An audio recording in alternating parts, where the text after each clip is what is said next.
From translation, Net New English Translation. This 286th day of the year. Today we are reading passages Matthew 26. Matthew chapter 26, verses 1 to 75. When Jesus had finished saying all these things, he said to his disciples, "You know that after 2 days the Passover is coming, and the Son of Man will be handed over to be crucified." Then the chief priests and the elders of the people gathered together in the palace of the high priest, whose name was Caiaphas, and they conspired to arrest Jesus by stealth and kill him. But they said, "Not during the festival, so that there won't be a riot among the people." Now while Jesus was in Bethany at the house of Simon the leper, a woman came to him with an alabaster jar of expensive perfumed oil, and she poured it on his head as he sat at the table. When the disciples saw this, they became indignant and said, "Why this waste? For this perfume could have been sold for a high price and the money given to the poor." Aware of this, Jesus said to them, "Why do you trouble the woman? She has done a good deed for me, for you will always have the poor with you, but you will not always have me. When she poured this perfume on my body, she did it to prepare me for burial. I tell you the truth, wherever this gospel is preached throughout the world, what she has done will also be told in memory of her." Then one of the 12, whose name was Judas Iscariot, went to the chief priests and said, "What are you willing to give me if I hand him over to you?" So they set out 30 silver pieces for him. From that moment on he began looking for an opportunity to betray him. Now on the first day of the Feast of Unleavened Bread, the disciples came to Jesus and asked him, "Where do you want us to prepare for you to eat the Passover?" He said, "Go into the city to a certain man and tell him, 'The teacher says, my time is near. I will keep the Passover at your house with my disciples.'" So the disciples did as Jesus had directed them, and they prepared the Passover meal. When it was evening, he took his place with the 12. And while they were eating, he said, "I tell you, one of you will betray me." Deeply distressed, each one began to say to him, "Surely not I, Lord." He answered, "The one who has dipped his hand into the bowl with me will betray me. The Son of Man is going just as it is written about him, but woe to that man by whom the Son of Man is betrayed. It would have been better for that man if he had not been born." Judas, the one who would betray him, said, "Surely not I, Rabbi." He replied, "You have said it yourself." While they were eating, Jesus took bread, and after giving thanks he broke it, gave it to the disciples and said, "Take, eat, this is my body." And he took a cup, and after giving thanks he gave it to them, saying, "Drink from it, all of you. For this is my blood, the blood of the covenant, that is poured out for many for the forgiveness of sins. I tell you, I will never again drink from this fruit of the vine until that day when I drink it new with you in my Father's kingdom." After singing a hymn, they went out to the Mount of Olives. Then Jesus said to them, "You will all fall away because of me this night, for it is written, 'I will strike the shepherd, and the sheep of the flock will be scattered.'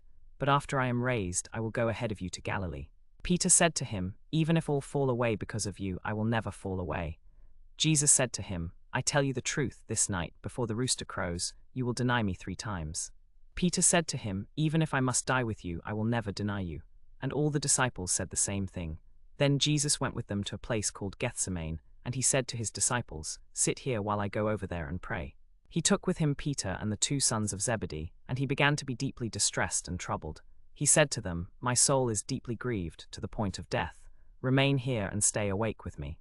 Going a little farther, he threw himself to the ground and prayed, "My Father, if it is possible, let this cup pass from me. Yet not what I want, but what you want." Then he came to the disciples and found them sleeping. He said to Peter, "So you could not stay awake with me for 1 hour? Stay awake and pray that you will not fall into temptation. The spirit is willing, but the flesh is weak." Again he went away a second time and prayed, "My Father, if this cannot pass unless I drink it, your will be done." And again he came and found them sleeping, because their eyes were heavy. So he left them again, went away and prayed a third time, saying the same thing again. Then he came to the disciples and said to them, "Are you still sleeping and resting? Look, the time has come for the Son of Man to be betrayed into the hands of sinners. Get up, let us go. Look, my betrayer is here." While he was still speaking, Judas, one of the 12, arrived. With him was a large crowd armed with swords and clubs, sent from the chief priests and elders of the people. Now the betrayer had given them a sign, saying, "The one I kiss is the man. Arrest him." Immediately he went up to Jesus and said, "Greetings, Rabbi," and kissed him. Jesus said to him, "Friend, do what you came for." Then the men came and arrested Jesus and seized him. But one of those with Jesus drew his sword, struck the slave of the high priest, and cut off his ear. Then Jesus said to him, "Put your sword back into its place, for all who take up the sword will perish by the sword. Or do you think that I cannot appeal to my Father, and he will at once put at my disposal more than 12 legions of angels?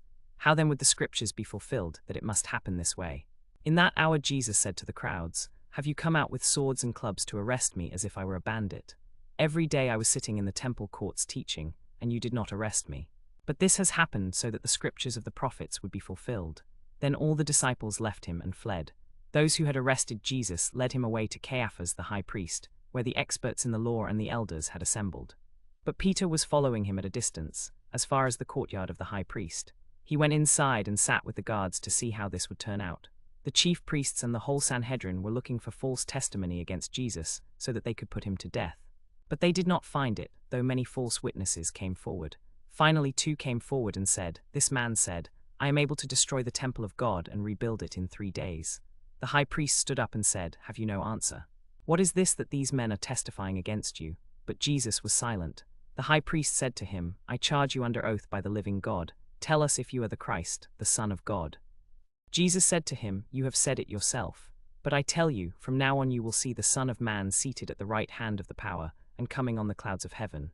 Then the high priest tore his clothes and said, "He has blasphemed. Why do we still need witnesses? Look, you have now heard the blasphemy. What do you think?" They replied, "He is deserving of death." Then they spat in his face and struck him with their fists. Others slapped him and said, "Prophesy to us, you Christ. Who hit you?" Now Peter was sitting outside in the courtyard. A slave girl came to him and said, "You also were with Jesus the Galilean." But he denied it before them all. "I don't know what you're talking about." When he went out to the gateway, another slave girl saw him and said to those who were there, "This man was with Jesus the Nazarene." Again he denied it with an oath, "I don't know the man." After a little while those standing there came up to Peter and said, "Certainly you too are one of them, because your accent gives you away." Then he began to curse and swear with an oath, "I don't know the man," and immediately a rooster crowed. Peter remembered the words Jesus had spoken, "Before the rooster crows, you will deny me 3 times." And he went outside and wept bitterly.